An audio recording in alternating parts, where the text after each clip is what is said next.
যখন ফাতেমার বিবাহের বয়স হলো, নবীজি মসজিদে নববীতে বসে আছেন।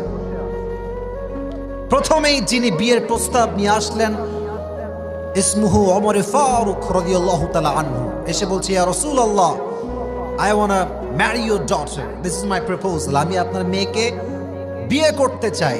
নবী, আপনি কি রাজি আছেন? নবীজি হ্যাঁও বললেন না, নাও বললেন না। আমার ফেস দেখেন, চেহারা দেখেন, নবীজি ঠিক মাথাটা নিচু করলেন। ইয়েসও বললেন না, নো বললেন না। অমর বুঝে গেলেন যে আমার প্রপোজাল এটা অ্যাকসেপ্ট হয় নাই, আমি রিজেক্টেড বের হয়ে আসছে। বাহিরে ছিল আবু বকর রাদিয়াল্লাহু তাআলা আনহু, উনিও আসছেন।